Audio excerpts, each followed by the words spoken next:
It is Friday, 10th of November 2023. This is a quick video just concerning my Australian mini speaking tour, which I finally managed to achieve. 3.5 years in the making. It was originally scheduled for March 2020 with expert timing. We all know why it didn't happen at that time, but I have just managed to complete it. So got back onto UK shores about 48 hours ago. You can imagine how overjoyed I was to land in a cold, drizzly, dreary, grey Heathrow Airport at 5 a.m. after about 24 hours of travel. And a few days in sunshine and on beaches and such. Not that it was a holiday, I'll get to that. But yeah, grateful to be back. And all in all, I would say it was a very fulfilling and worthwhile trip. So it was pretty hectic. It wasn't a jolly. There was a little bit of downtime built in because that's needed. We are human. We have to eat and drink and rest. But other than that, it was all about the 4 speaking gigs which I completed, kicking off on the 1st of November in Melbourne, St Kilda, the sports club. So Kylie and Matt organised that one. Almost called them Kylie and Jason. And we had a few challenges at the start in terms of getting the projector to work. The projector in the venue was a little bit decrepit, so we had to come up with an alternative way of showing my slides and getting that presentation going. But once it was going, it was pretty well received, I would say, and a pretty good start to the tour. The next day, 2nd of November, which was Thursday, I was off to Brisbane. Actually the outskirts of Brisbane. I think it was north of the city, which is where I did my talk at Shorncliffe, the Volunteer Marine Rescue Centre. Big thanks to Amanda McLeod for organising that one, and also Jade, who stepped in as the kind of techie for the evening to get all the projector stuff working. Once we were underway with that one, that was a great gig as well, really good turnout, and I got to spend a couple of days in Queensland, staying with Amanda. She took me to Redcliffe, so I got to see the town where the Bee Gees grew up and spent some time when they were living in Australia.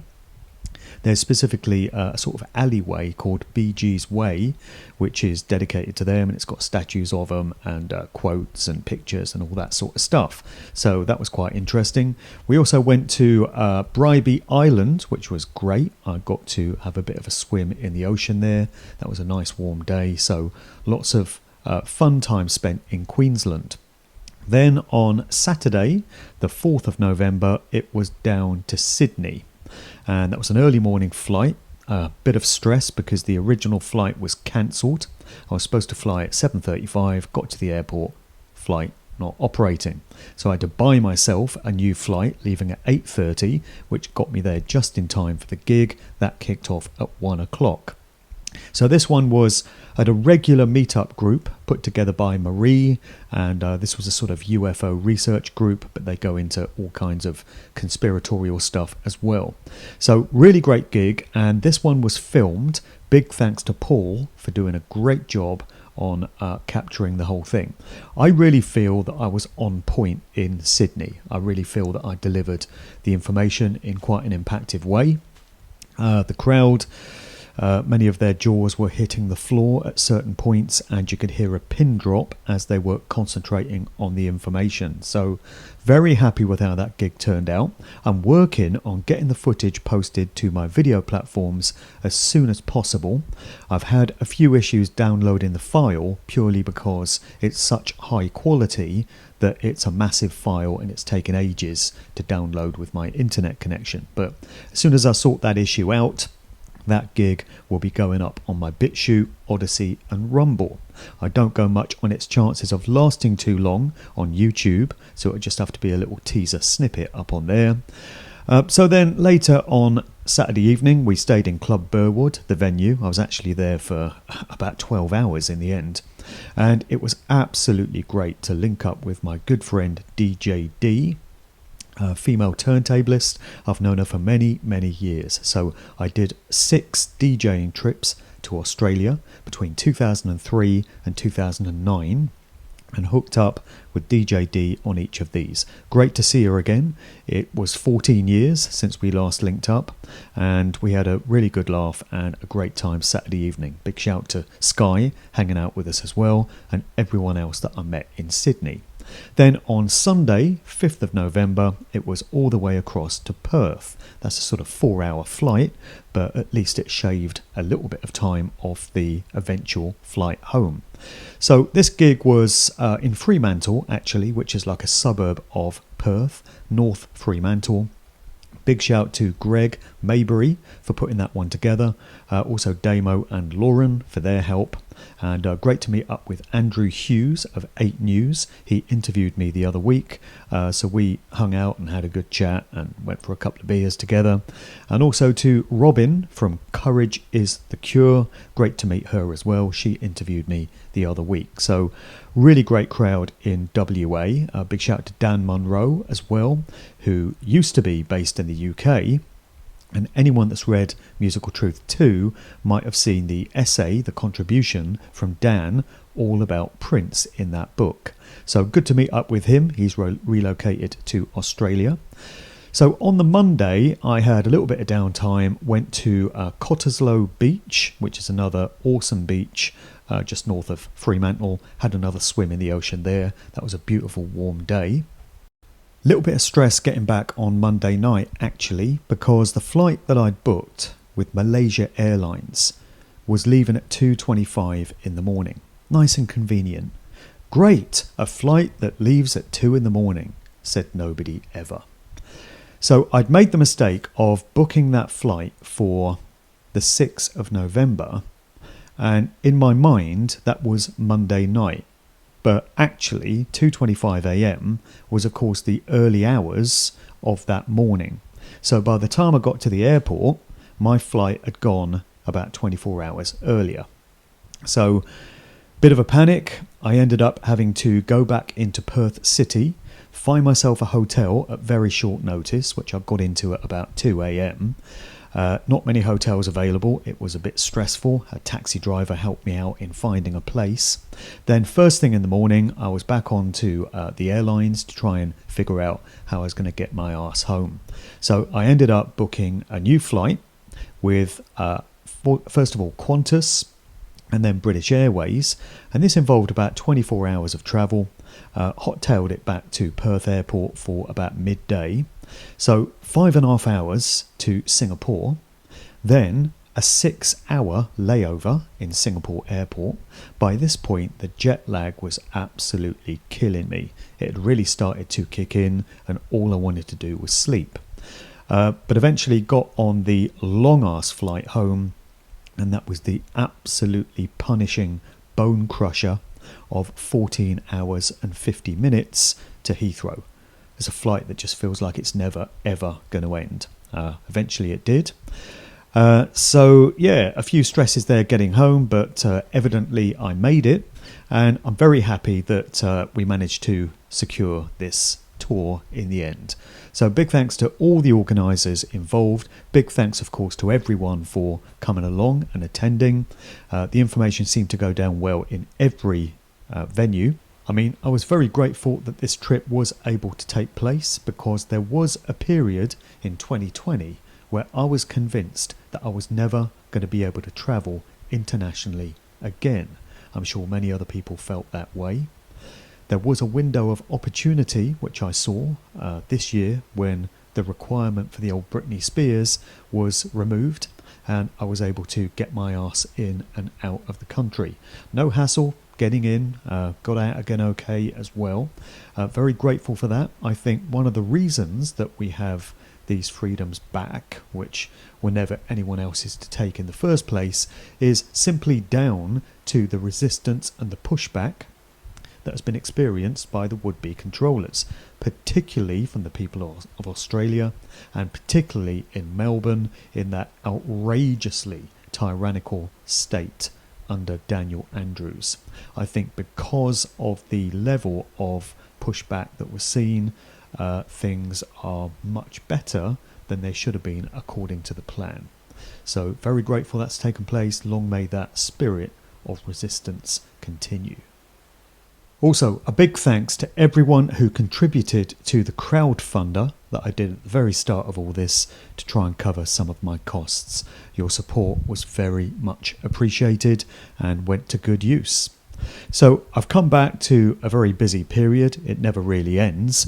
I've just released yesterday, because it was the 9th of November, which translates into 9/11 in the British date format, my new book.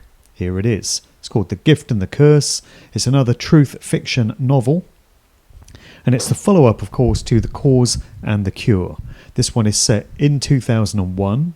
It's now available on Amazon, but you can get signed copies from me personally as well. I'll be taking these out to all my gigs from this point forward. I'm going to be doing an audiobook version of it, which will be on Audible just as soon as I get the chance to voice and edit that. And also there's a Kindle version of it for people that like their books in that format. So it's all about The Cause and the Cure, The Gift and the Curse now. I'm also going to be doing some walking tours of Oxford, where I want to take small groups of people around some of the locations that feature in the book. Other than that, I've got a bunch of podcasts coming up in the weeks ahead. And a very busy period. It never really ends. The work continues and it goes on for as long as it's needed. I'm finishing off this video with my little car park chat that I had with JCK, who came along to the Sydney gig. Done a couple of shows with her and it was great to meet her in the flesh. We went to this dodgy car park next door to the venue and it looked like we were doing some shady drug deal over in the corner, but actually we just had a really good chat about the gig and about things in general. So I'll leave you with that car park chat with JCK and I'll see you next time around. Cheers. Hi everyone, this is me, JCK, and I'm just going to record some videos. We just watched Mark Devlin here in Burwood in Sydney. It was fantastic and I can't believe this guy is jet lagged and still able to keep up with all the information that's in his head. I'm not sure if you can hear me. I'm meeting some of my audience members. There's Megan, Antonina, Mark's over there. We've got lots of people, a big community of people, and Mark and I are going to do a quick little bit of an interview. And I've got to meet lots and lots of audience members, so if you were there, you are amazing and wonderful. Mark was wonderful, speaking for almost 4 hours on topics that will blow your mind. But anyway, next clip will probably be me and Mark talking, so I'll see you then. So hey everyone, look who I'm with. I finally got Mark Devlin by himself, and you just did 4 hours of talking. That's right. And this is your third gig, so he did Brisbane, Melbourne, then Sydney, and off to Perth too tomorrow. How are you feeling? I'm feeling okay actually. I was a bit mashed when I first got in on Tuesday evening, but I quickly took to the time zone change because I was a DJ for 20 odd years and I was nocturnal. My body clock got screwed to pieces decades ago, so I can quickly adapt to new situations. I got a bit tired last night, the time zones were sort of catching up with me, but yeah, you get a bit of a buzz from doing these talks, you know, I'm sort of running on adrenaline. Yeah, I mean, listen guys, if you are you doing more gigs in the UK this year? Always, yeah, I'm on permanent tour in the UK, always up and down the land there, always doing shows. So if you just go to Mark Devlin's website and you will see any future dates. I can tell you that he really is a legend. And I'm just so glad that we got to see you in person. A lot of the information I know from researching your information, but the audience was flabbergasted with a lot of stuff that Mark had to reveal, which was fantastic. And we've got now, because Mark is touring and he has to go back home, he's leaving some of his beautiful books with me. And so if you want some of these books, particularly if you're in Australia, but if you are overseas, if you pay for the postage, we can send these books out to you. So let's have a look what we've got. So we got Musical Truth Volume 1. The story started there in 2016. Then I put this one out, Volume 2, in 2018. And then the trilogy concluded with that one, Volume 3, in 2021. Wonderful. So we've been doing these for $50 a piece for volumes 1 and 3, $40 for volume 2, and there's a deal where if you buy all 3 together you can get them for $120 plus the postage. Fantastic. So I've got a few books left over, and JC has kindly offered to mail those out to anyone in Australia, which is a lot cheaper than getting me to mail them from the UK. Yeah. So that's the way to go about it. That's fantastic, guys. So if you are really into the information, I mean, I just think that this is a legacy that I said to everyone today, that this is a legacy that Mark has carried on from Dave McGowan and the weird scenes inside the canyon. I mean, Dave McGowan's not here with us anymore, but we've got Mark Devlin now, whose name is unanimous with deep research and, fantastic exposure of the musical industry. And you're always learning, aren't you? That's right. I mean, I learnt from the best. David Icke inspired me. He got me going in the game. I've learnt a lot from Mark Passio.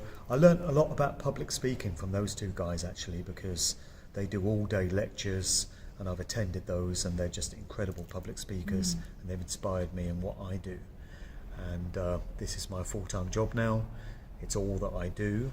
And as you say, I've kind of taken the baton from Dave McGowan. I feel he's inspired me in a lot of this sort of research. So Fantastic. incredible to be out here in Australia, because there was a point where I thought I was never going to get to travel again.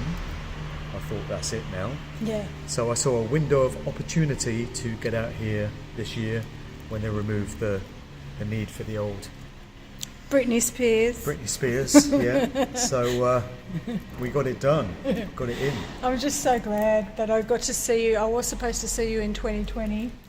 And, it just feels like, time stood still and we got to do this. And I think that's a win for the good guys. We definitely think that. And I think that Mark leaves the audience with a positive note. And we could feel it in the audience today that there is so much positivity, despite knowing that these Luciferians really do run these public sort of works, and that they've tried to infiltrate so many different regions of the networks of the world, but so many people are waking up. More and more people are waking up. Yeah, well, I joked at the end that my presentations are sort of 99% doom and gloom, and then that 1% of optimism at the end. But I do always leave things on a positive note, because I do feel that we are going to win. I mentioned in the talk that that's not to say we don't have a lot of challenges ahead. Who knows what's around the corner? We've probably got some more battles to fight, almost certainly, in fact. But ultimately, we're going to get to where we need to go. And these are incredible times. There's a reason why we're here at this time, to witness these events going down. We didn't incarnate into this reality at this time to lose and to go into slavery. It's not why we came. We came to win. And a lot of people ask me, what is the point? Because I often do very positive videos now, trying to get people away from the fear porn. But what is the purpose of what your work is? What do you think the work that you do, what does it serve people in their journey to awaken? It's another piece to the jigsaw puzzle. So others are talking about medical tyranny. They're talking about the lies that we've been told through science. They're talking about the lies that we get through academia and the mainstream media and all this. My contribution is showing how music, popular culture and entertainment has been weaponized and has been used against us for mass mind control. And when you slot that little piece in with all the other pieces, suddenly everything makes sense. And I think I do what I do pretty well. There's many others out there who do a great job of what they do. And when you bring it all together, it all just becomes clear. Because who doesn't love music? Everybody loves music of some kind. So if you can demonstrate that the music industry is completely controlled and completely corrupted, then you've got people's attention. And you can then trade them up to higher truths and show them how this aspect of things fits in with everything else. That's the value of it.